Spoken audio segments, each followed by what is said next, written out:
and press the yellow button in the middle of this thing and scan the barcode on your student card. It didn't lend me your student card.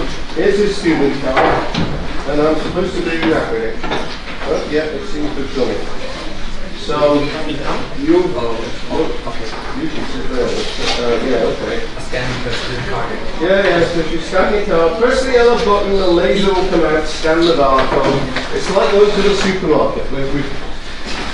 No, don't go there. The analogy is too tempting. Okay. Anyway, good morning and welcome to another lecture in meteorology. As always, start off with a bit of a chat about today's weather, just so that we can orientate ourselves into what's actually happening and trying to relate some of the ideas that we picked up last time to the weather of the day. Okay, so here's the weather chart. It's basically, we are dominated by this, so this is the frontal system that's lying across us, and you can see that it's cold here and warm there, and cold there, and warm there, and cold all there, and then it's occluded. So this is quite typical of a frontal system, a long trailing polar front, as this is called, and it'll have these little waves. They're called waves. So there's one there and there's one there. These will grow into depressions over time, and may affect our weather actually, because this thing is sort of gently, very slowly, I think, coming down towards us. So what sort of weather would you expect from that? Well, cloud, obviously. So here's the satellite picture. This is Britain. There's a lot of thick cloud here up to the north, which is where the front is. Not so much where we are. And if we switch over to infrared, we can see it more clearly. So there we go, that's the infrared. And again, showing you, this is the front out in the Atlantic. So you can see it's a mass of cloud out here, a bit to the north of us. And we can see it that north of us more clearly if we look at this, which is the rainfall. And there we go, off you go, play the animation. So there's a little some bands of rain. In fact, they had quite a wet day yesterday in Scotland as well, which we didn't get so much here. A bit in the north of England, that's all. So as you can see, there's sort of little patches out to the west of us. Nothing very heavy. Blue on these radar images is very, very light rain indeed. So this sort of colour is hardly noticeable. It's these yellows and reds that are significant amounts of rain. So there's the front. What does the front want to do? Well, if I can ask the Met Office will tell us what it thinks the weather's going to do anyway. Not a great deal actually. It just pivots according to this. So we stay, the winds will get stronger, but we stay in this rather warm airstream where the air is coming up. The geostrophic wind flows along these isobars, and basically we're in this quite southerly airstream. So not cold, which is good. Don't really want it too cold. And then if we go another day, nothing much happening, and again 72 hours. A depression has started to form to the southwest, which is maybe something we might find ourselves being affected by. This is getting later in the week. Well, okay, that's just a kind of weather forecast. That's coming from the Met Office in Exeter. Back to the chart for today then. And one of the things I want to do is look at the tephigrams. So last time we looked at tephigrams and see what we could make use of them. So I'm going to look at the tephigram from Valentia, which is here in southern southwest tip of Ireland. And here's the tephigram from Valentia. Now you'll remember that there are two lines on a tephigram. This is the red line is temperature, and the green line is the dew point. And what is it showing? Well, there are some winds on the right hand side, and as you can see, those are showing southwesterly winds, which is consistent, and southwesterly winds pretty much all the way up through the atmosphere. Not a great deal of change as we go up from 35 knots near the surface to about 50 knots near the tropical, a little bit high, maybe 70 knots there. Not particularly strong winds, so the main jet stream is to the north. The boundary layer, well, that bit there is actually saturated, these two curves cross, so it's probably pretty cloudy. It's not particularly unstable. This is dry, this is the dry adiabatic, this line here, and the slope of this red line is definitely not that steep. It's not saturated, but this area here is saturated, and the saturated adiabatic is this curve here. So the temperature curve is actually somewhat parallel to this, just above here. So you have to sort of have very sharp eyes to analyse this from the back of the lecture theatre. But broadly speaking, this doesn't look all that unstable. And besides, we've got this strong lead here at the top of the boundary layer. This is the boundary layer inversion, and then we've got this other inversion further up here. So quite a lot of convective inhibition in this profile. You would not expect to see any deep convection at this station, and we remember that the weather chart hasn't actually changed all that much, so we can, this is the midnight chart, and as we can see, Southern Ireland, now the fronts tilt backwards.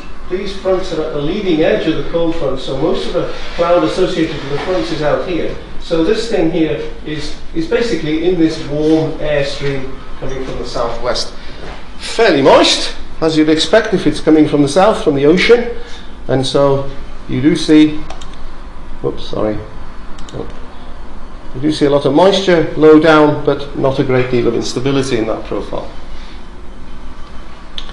Further north, if you look at another, so I'm going to look at this station here is Lerwick in the Shetland Islands, and this is another type of thermodynamic diagram, but this is now the other side of the front, and what I want to, this is a skew T type diagram, which is another kind of diagram.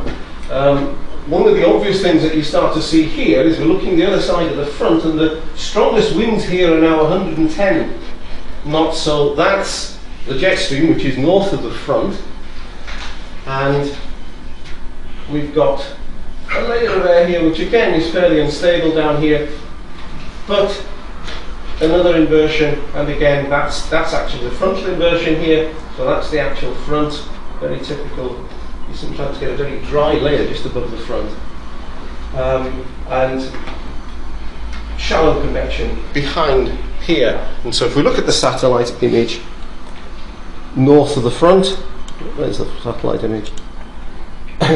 So the front is sort of here, and in this region, it's easier to see it on the visible, so switch to the visible. You start seeing these, you can't see anything because it's dark. Come on, go to there. You start to see these open cellular type clouds. These are very typical of shallow convection in the boundary layer, which are bright in the visible, but not in the infrared. And that's basically because, although you do have convection, it doesn't get out of the boundary layer. Okay, there is actually deep convection here, down in this region, but unfortunately I don't have any radiosonde profiles from there to this morning. Okay, so that's just pointing out some of the features of the tephigrams for today. There's nothing, unfortunately, I couldn't get hold of them for this area, but obviously that links into the last lecture. I'm going to change tack in this lecture, and I'm going to be going back and looking at the dynamics of the atmosphere. So I'm going to start looking at the jet stream basically and working towards understanding how the jet stream affects or controls our weather indeed. And so I'll just start off by showing you where the jet stream is today, and then we'll move on to some theory. So this is a chart for today. This is the upper air chart. The black is 500 millibars, the white is at the surface, so here's the high pressure, here's the low pressure to the north over Iceland, and the colours denote the mean temperature of the atmosphere between the surface and 500 millibars. I'm wearing this sort of yellowish colour here, which is consistent with us having been in a warm southwesterly airstream coming up from this area around the Azores here. Oh, the Azores are here actually, but so we're in this nice warm airstream. Now, as we play this on, we can see that's the 22nd of October. That's not the right day, is it? That's a bit, so maybe that wasn't a sensible thing to do. Let me try again. This one is better. Okay, so this is the 8th of October, which is today. So we are in a southwesterly airstream, and it is coming from the sort of direction of the Azores. Here's the jet stream I talked about, which is the black lines. Okay, so we can see a fairly straight jet stream as we go across. There's this cut-off low down here over Spain, and that's what was responsible for those thunderstorms over Spain. And this is the cold polar air now that's forming over the Arctic. As we go into the winter and it gets dark there, we'll see the colours there will get purpley basically. You can see some purple over Greenland. Now if I play this forward, this will animate. If I tell it to animate. Go on, animate. There we go. Okay. Now what you're seeing here is this trough in the jet stream forming to the west of us, and this depression forming out towards the east. And this is the one that was picked up on the chart for Thursday. This is an interesting thing to keep your eye on. Oh, that would be really, really nasty. Okay, that is a hurricane remnant. So at this time of the year, we get, so if I stop this animation and work my way back to here, when does it start to appear? Here we are. So this is Friday. At this time of the year, there are lots of hurricanes in the Atlantic basin. They form obviously far south of here. They form typically west of Africa actually, track across the Atlantic. They then curve, they turn in a clockwise fashion, and they sometimes they hit the islands of the Caribbean or the western seaboard, the eastern seaboard of the United States, and you hear a lot about them. But a lot of the time they don't. They just stay in the middle of the ocean, and they track northwards, and then you can see that they start appearing on our weather chart. So this thing here, by now it's a tropical storm. I don't think it's a full-on hurricane at this time. But what's going to happen is that this is going to meet the jet stream. There's the jet stream and there's the hurricane. They are two separate features here. And as you can see, there are already depressions forming in this region of the jet stream. And as we play this on, in this particular forecast now, we can see that they join. There is a fusion of this and the trough. And when that happens, you get explosive development. It turns into a normal looking storm, but a very vicious one. So sorry, I didn't. If I play it on from there, you can see the white, and it gives you this very, very strong, very powerful storm here, which would bring, well, it brings very warm air. As you can see, the colours here are quite dark from the south. Now, almost exactly a year ago, we had Hurricane Ophelia, which came towards Ireland and actually remained as an actual hurricane until it got to within a few hundred kilometres of the Irish coast. That's very, very unusual for a hurricane, for an actual hurricane to do that. It quickly transformed into a extratropical storm, but this looks like a bit of a rerun of Ophelia to me. So it's quite ironic, really. Ophelia was on the 16th of October last year, and this is now the 13th of October this year. Now, what I must say is that weather forecasts are unreliable. This is the 13th, today's the 8th, that's a 5-day forecast, And one of the most unreliable things of all to forecast is the way that these hurricanes interact with the jet stream. So that probably isn't going to happen quite in that way, okay? The forecasts are not perfect. But the model is a self-consistent dynamical calculation, and what it describes is something that actually did happen last year. So it's not something that couldn't happen. Something to watch out for over the weekend, something that gets meteorologists quite excited. Well, you've got to get excited about something. It's going to be nothing like, I mean, don't read that and think, oh dear, we're going to get one of these Category 5 storms that's going to rip the country apart. I mean, it's going to look like a normal winter storm. It's not going to be anything. The most dramatic thing from last year's storm was that there were loads of fires down here in Portugal, and it sucked up all the smoke, and we got the red sun. Anybody remember the red sun? Yeah, so particularly in the southwest corner of England, where the smoke and the dust from the Sahara, all sorts of stuff gets pulled up by these things, and we had some spectacular optics. Yeah, it got really, really dark for a while in the middle of the day, like an eclipse. Right, okay then, so what we're going to learn during the course of these next few lectures is a bit about why the jet stream and the depressions are linked the way they are. Why do depressions form on this easternmost side of this trough? Why don't they form here? And there are good reasons for that. A little bit about the propagation of these storms as well. So obviously I can't teach you all of atmospheric dynamics in 6 lectures. But we have to start somewhere, and we shall start at the beginning. So, to the beginning.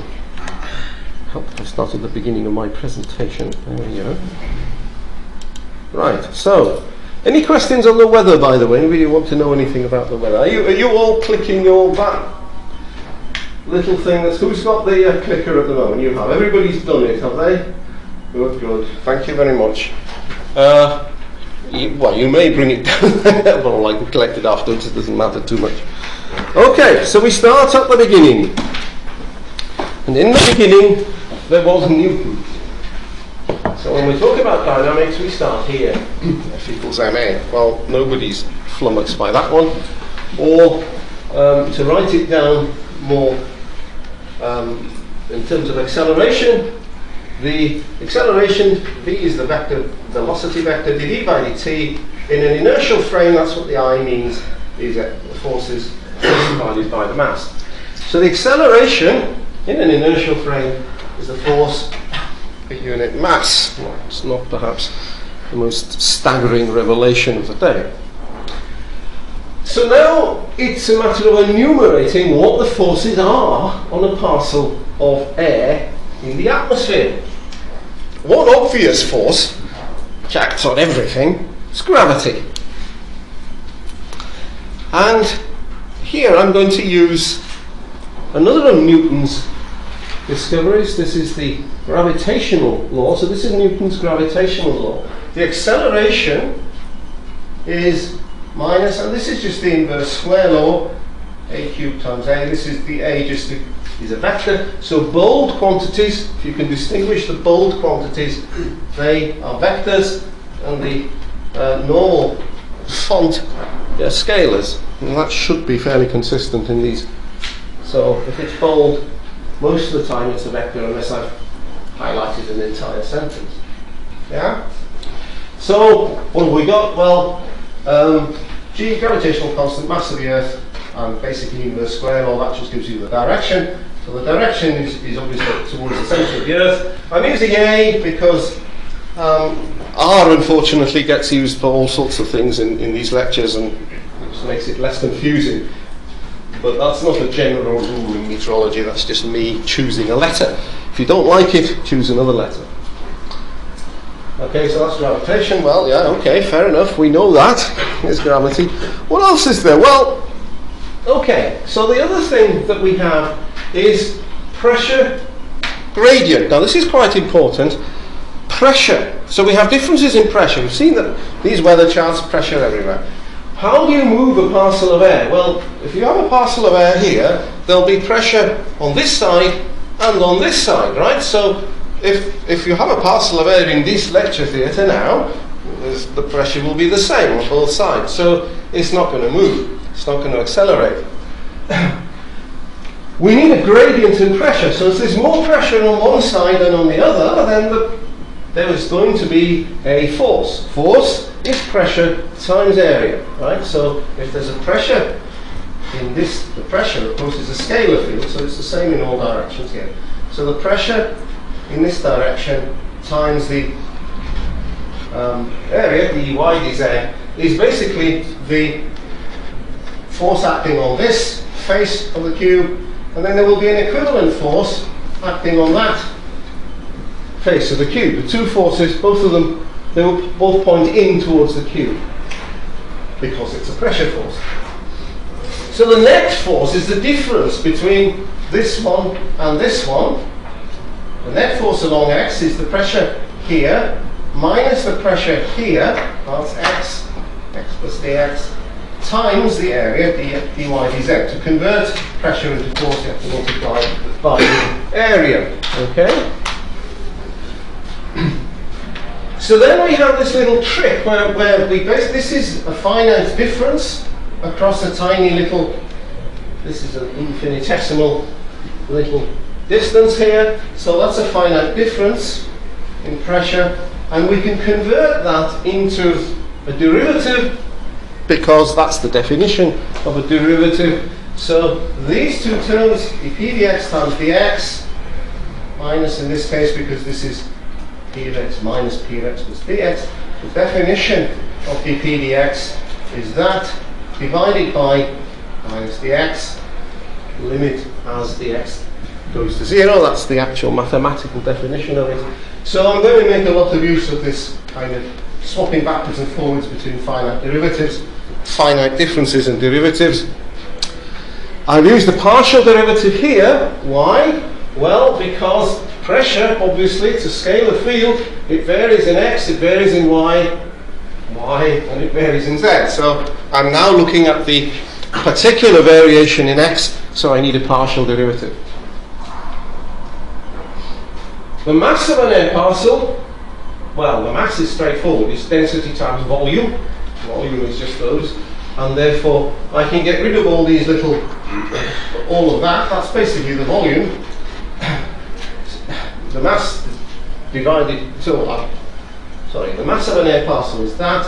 And so the acceleration, which is force per unit mass, is 1 on rho dp dx. In other words, the force divided by the mass gives you minus 1 on rho dp dx.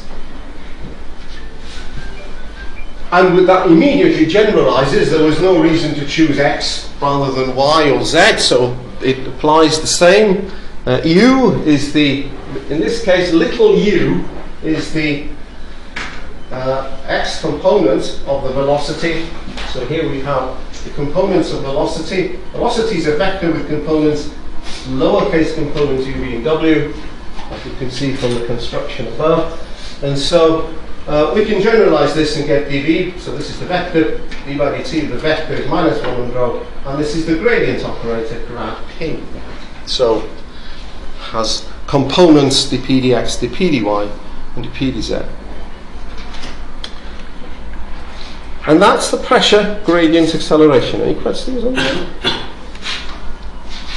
That obviously applies, this isn't for exclusively for meteorology, it applies whenever you're dealing with a fluid, so that's a general fluid mechanical construction. Yeah, okay with that? Right. So now we've looked at gravity, we've looked at pressure gradient acceleration. There are some other forces that we might want to include. Viscosity is the most obvious one. In other words, if you're dealing with water, for instance, you'd be aware of its viscosity, or water is a Newtonian fluid. It's actually quite difficult to think of a Newtonian fluid that is fairly viscous, but this law applies. So we have acceleration, we have this coefficient of viscosity, and del squared curvature, basically, of the velocity field. Unfortunately, or fortunately for us, we don't actually have to use this. viscosity is only important in air on scales like a centimetre, okay, which is somewhat different to the scales that we're interested in here in this course of 1,000 kilometres. Centimetre is safely different to that. So the good news is we don't have to deal with that.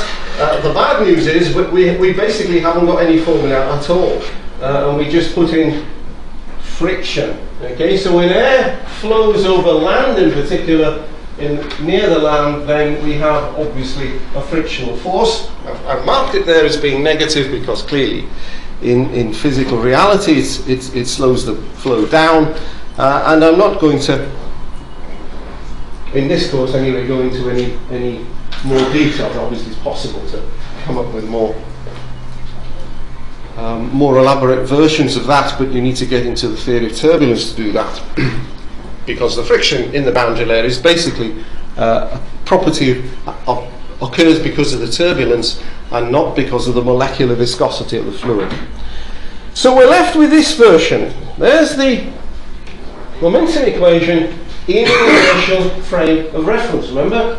Still in an inertial frame. So I put the I there. So we just add these terms up. There's the pressure gradient acceleration.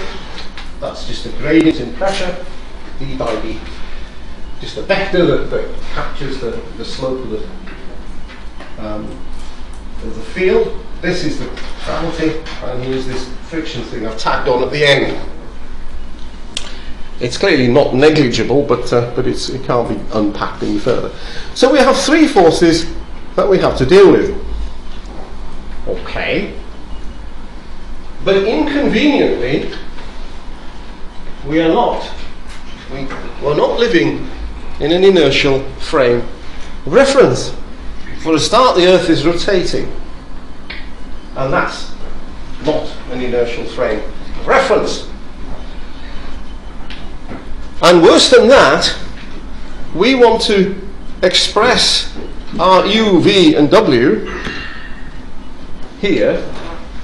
What do we express these with respect to? Well, with respect to the ground, right? That doesn't make sense to use any other frame of reference. And therefore, in an absolute sense, a vector U, for example, or vector W, points in a different direction depending on where you are on the Earth's surface, because the Earth is curved. It doesn't just rotate, it's also curved. And that's what we want to do now, is to transform that multicoloured equation into an equation that has V in terms of its local wind components. Yeah?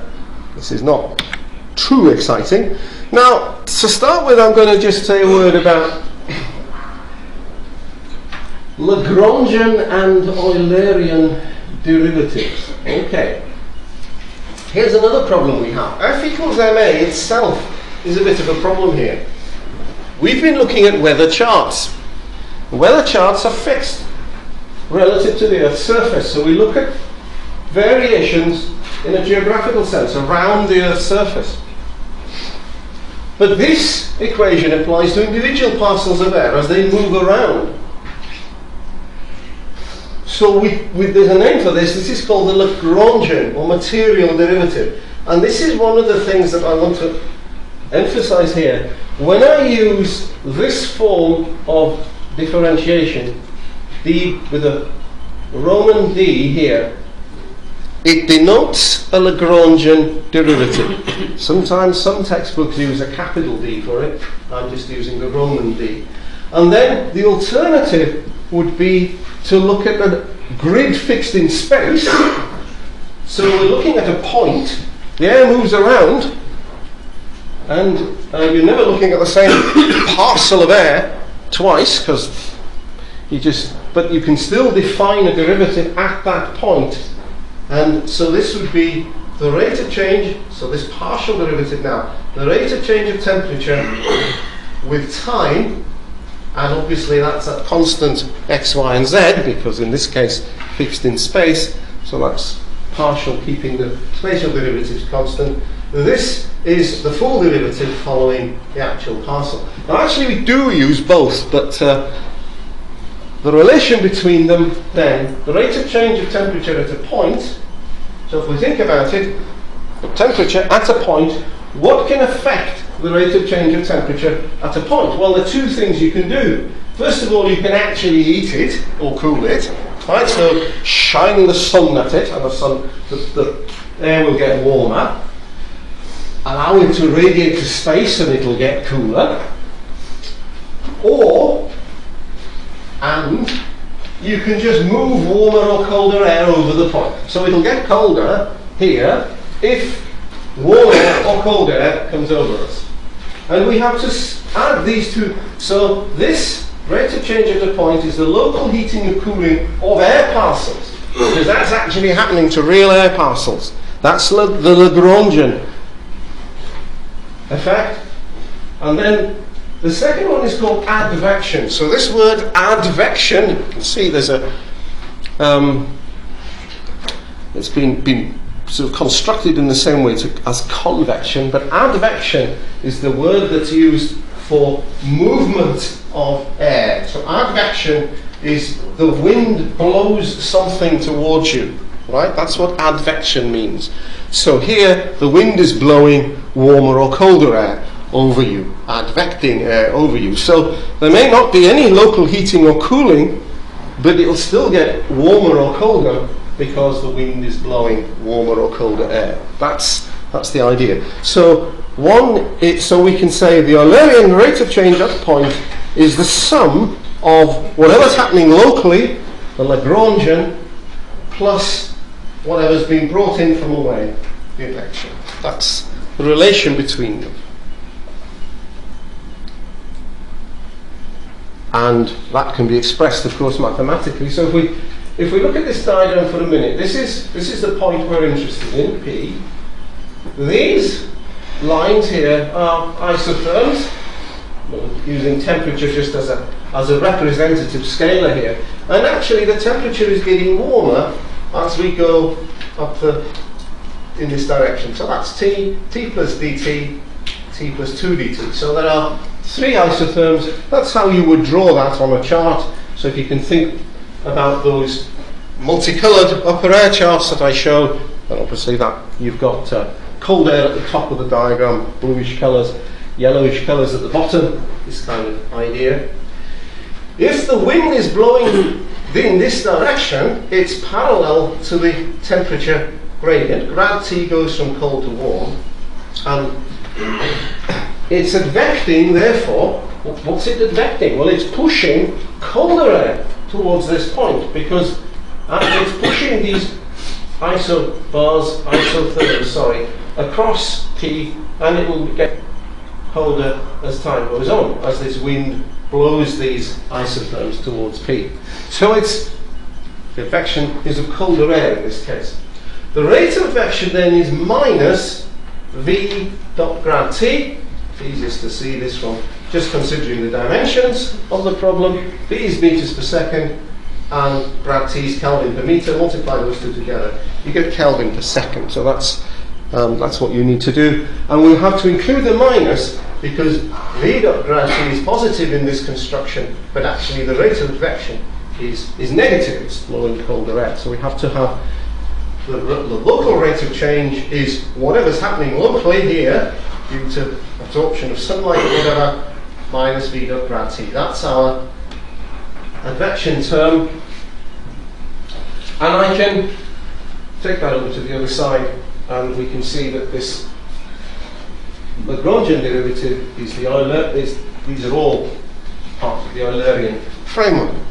So partial dt by dt is the rate of change of temperature at point, full dt by dt following an air parcel. We can generalize this actually for a vector field, so that's for any scalar field. We put whatever we liked in there, humidity or whatever. Here is what happens if you put velocity in here, though. Velocity dv by dt, and we get this construction, which is essentially v dot grad of each component of the velocity. That's what this thing here is said. So this is put in brackets just to make the point that that operator applies to each component separately. And this lies at the heart of the complexity of fluids. Fluid motion gives you incredibly complex pattern.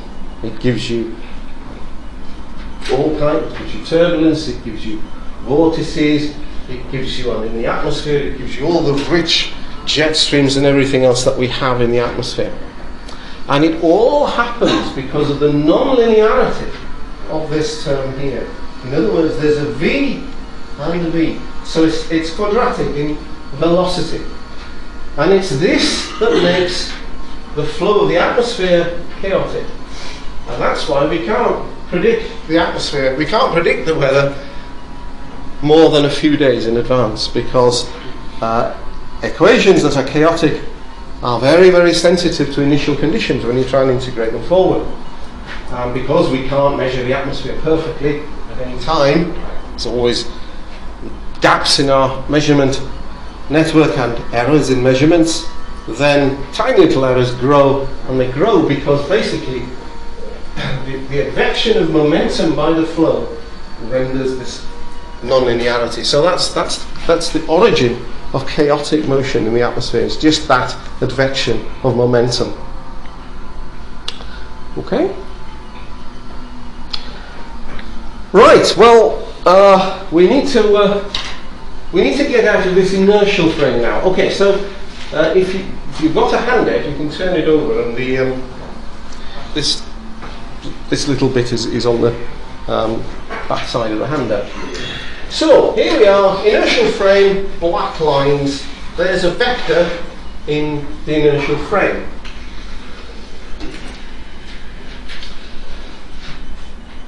Now we want to consider a rotating frame. So the green is the rotating frame. The rotation is in that direction. Now, the actual vector in the inertial frame isn't moving, okay? But in the green frame, it appears to be moving. If you calculate its coordinates in a rotating frame, the coordinates will change with time, and therefore it will appear to be moving in the rotating frame. So we have, obviously, on that, it's given that the frame is rotating that way, this will appear to be rotating that way in the rotating frame by omega cross r. That's a vector cross product between the omega, which is the angular velocity, points into the screen here, and the r. So omega cross r gives you a vector going that way, and so we need minus omega cross r to denote the rotation, the apparent motion. And so, putting it another way then, imagine that the r is fixed in I, well, in which case the r by dt in I is 0 because it doesn't move in I, and so this combination must, the r by dt in r, and that must add to 0, and therefore the r by dt in r is equal to minus that, same sort of thing. So we've got this construction. The rate of change of the vector in the inertial frame is the rate of change in the rotating frame plus that. And if we apply it twice, we can get acceleration. So the r by dt, of course, is the velocity v. So the velocity in the inertial frame is the velocity in the rotating frame. It's that. And we just apply it twice to the rotating, to the position vector to get the acceleration in the inertial frame. And when we do that, we find the acceleration in the inertial frame is the acceleration in the rotating frame plus these other two terms. 2 omega cross v, that should be a vector, and so should that. But they call the Coriolis and the centrifugal terms. So they kind of appear by this sort of mathematical trick. Essentially, they are both these terms arise because of essentially conservation of momentum. In a rotating frame, the parcel of air basically wants to carry on going in a straight line in an inertial frame. And we've got these, if it doesn't, it's got these extra apparent accelerations acting on it.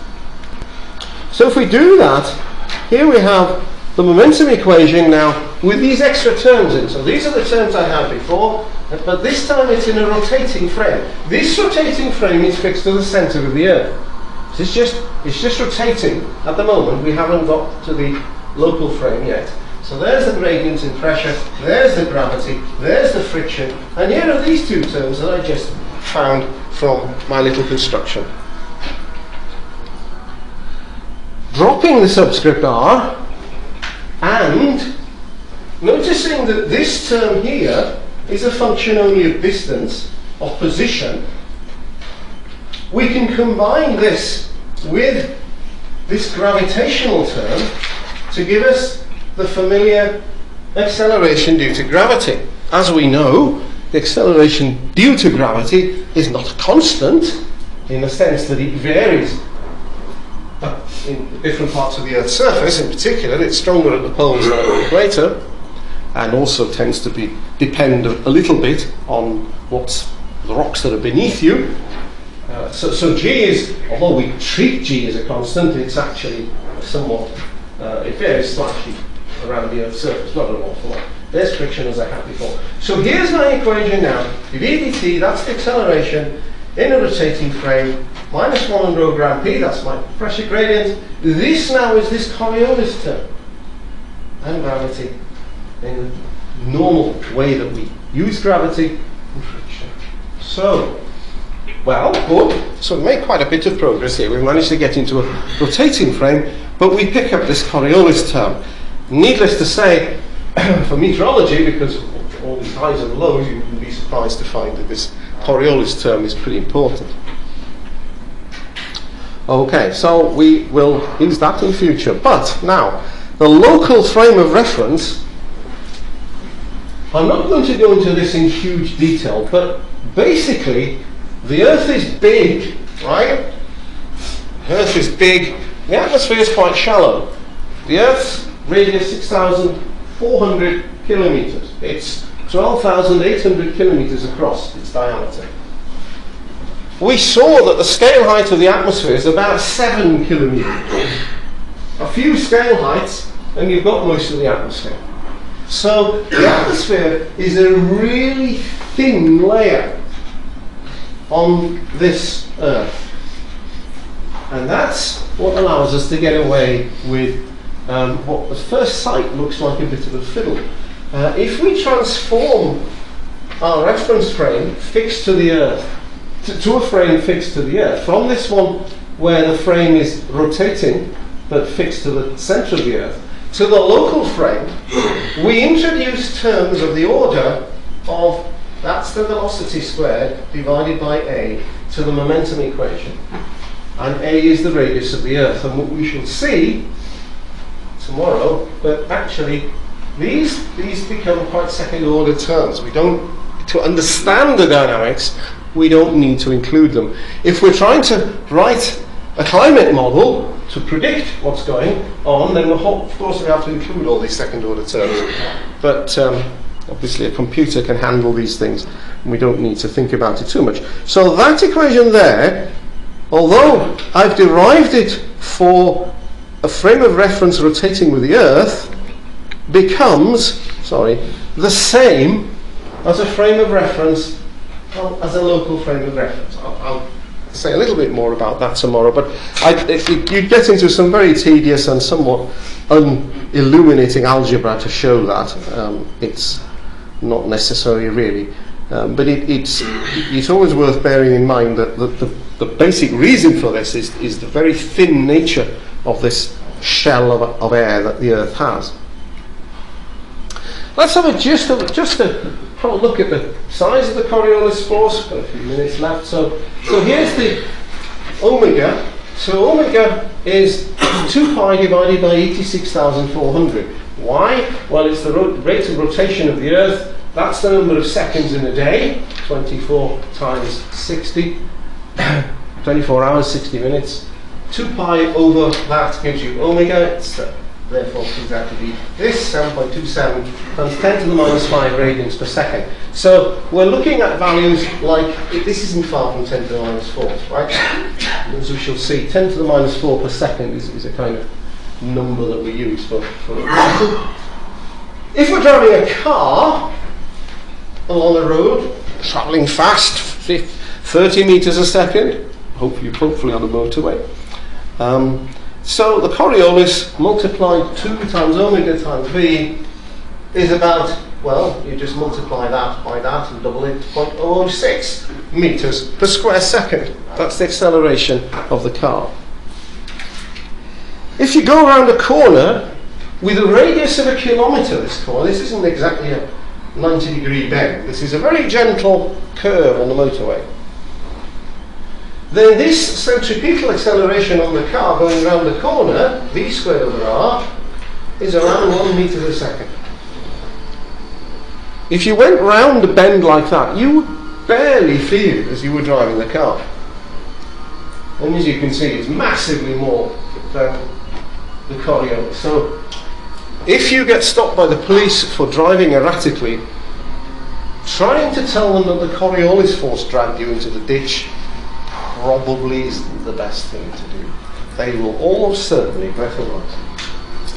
However, if you were to join the army and got yourself into the Royal Artillery, or joined the Navy and got yourself into the point of trying to fire shells, it actually does matter. An artillery shell aimed at a point 10 kilometres away, and they do, that big artillery shells certainly get fired that far.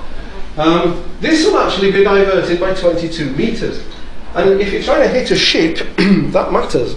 And so naval gunners do have to include Coriolis in their calculations. So it's not just meteorologists that get excited by Coriolis, artillery people do as well. It's a small correction, but obviously if you're trying to hit something, it's big enough. But for air, the radius of curvature of a typical high and low about 1,000 kilometres, the synoptic scale in other words, typical wind speed is 10 metres a second. The centripetal acceleration, about 10 to the minus 4 metres per square second, if you calculate v squared over r from that. The Coriolis, 2 omega, which we found was around 10 to the minus 4 times v, again, and that gives you something that's an order of magnitude larger. So now the Coriolis is quite a dominant force on the synoptic scale. And the last thing I'm going to do here today is just to split it up into components. Okay, so at the moment I've included the Coriolis acceleration as 2 omega cross v. When we look at this, it actually is a vector, and vectors have components. So here's the omega vector. It's 0 cos lambda sine lambda is the omega vector, so the omega vector is pointing in that direction there. It doesn't have a component into the board. It has components that direction, and lambda is the latitude, cos lambda sine lambda for y and x and z. And then that's taken you to the cross product with this vector UVW, that's the velocity, and you get these 3 components here. We generally ignore the vertical component of Coriolis because we're talking about a comparison with g. Now, we found that the sort of typical value of this is 10 to the minus 3, but g, of course, is 10. So in this component, the vertical component of the Coriolis force is negligible. We don't need to think about the vertical component. The actual Coriolis force at any point will tend to be pointing in this direction. The important component is the horizontal component. And the horizontal component will have these two terms here. W cos lambda minus V sine lambda and U sine lambda. We now make a further approximation and we drop the W term. Okay? On the synoptic scale, the vertical velocity, which is of order centimeters a second, is much, much smaller than the tens of meters a second. It's 1,000 times smaller than the horizontal. Again, it comes back to this very thin layer of atmosphere. Again, that's why. On the synoptic scale, clearly if you look at the scale of a thunderstorm, that's not true. But we're looking at large scales here. And so we have a fairly simple Coriolis is 2 omega minus 2 omega sine lambda, and we have this minus VU vector. That's two components. We've dropped the third component, and that turns out to be F. F is this, and it's called the Coriolis parameter. And this vector here is just the vertical, here's the vertical K, cross U, and U is the horizontal velocity vector U, V, 0. Okay, so V, capital V is the 3D vector, which includes all three components. U is just the two horizontal components, and that's the notation I should use. And so we get this version of the Coriolis minus Fk cross U. And therefore, we find, finally, that version. There's the final version of the momentum equation in a local frame of reference. I've replaced the Coriolis by this local term, K cross U, and I've added this. This is the transformation to the local frame of reference order V squared over A. Okay, so do go over the handout, and obviously you have access to the PowerPoint, which is on the lecture, on the webpage for the course. If you've not followed all of that, have a look over it. It's all podcasted as well, so you should be able to pick it up. There are a few details there. It's not particularly difficult, but sometimes hard to follow in a lecture. Any questions or comments? Yes? Sorry, so local frame of reference is frame of reference on the parcel there? No, it's not. It's a frame of reference with respect to a point on the ground. Okay. Yeah? So the parcels of air move around. Yeah. No, that's a local Eulerian frame of reference. Yeah? Okay, thank you very much. I'll see you tomorrow morning again.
Yeah, which slide?